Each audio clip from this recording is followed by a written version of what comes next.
যে দেশের ৭৫% পুরুষের যৌন সমস্যা রয়েছে তারা আবার নাকি দ্বিতীয় বিয়ে করতে চায়। তাদের প্রথম স্ত্রী যে তাদেরকে সহ্য করেছে এটাই তো অনেক বেশি। একাধিক বিবাহ তাদের কাছে ফ্যান্টাসি, অথচ অনেকের কলিকাতা হারবাল ছাড়া চলেই না। যে দেশে ভাই বোনের সম্পদের হক নষ্ট করে সেই পুরুষটি আবার চায় একের অধিক বিবাহ করতে।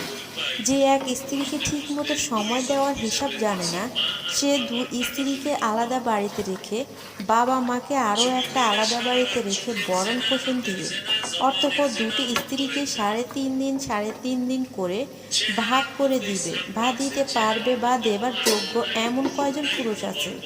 যেখানে নিরক্ষর পুরুষের সংখ্যা অনেক আছে, যোগ বিয়োগও ঠিক মতো জানে না। মানে বলছিলাম শিক্ষার হারের কথা। তারা কি আদৌ জানবে ৪ জন বউকে ৭টি দিন সমানভাবে কিভাবে ভাগ করে দিতে হবে? যাকগে, ফ্যান্টাসির জগতের পুরুষেরা এবার মাটিতে নেমে আসুন। কোরআন শরীফ ভালো করে পড়ুন, দেশের আইন ভালো মতো জানুন, তারপর লাভ দিয়ে এসে বলবেন আয় ২ বিয়া কইরা নেন। আপনারা যারা ভাবছেন প্রথম স্ত্রীর অনুমতি ছাড়া কিংবা যতগুলো স্ত্রী আছে তাদের অনুমতি ছাড়া আপনি মনের মাধুরী মিশিয়ে বিবাহ করিতে পারবেন, ইহা সম্পূর্ণ ভুল। আপনার আগেও অনুমতি নেওয়া লাগতো, এখনও লাগবে, তবে সেটা অবশ্যই একটি নিয়ম ফলো করে।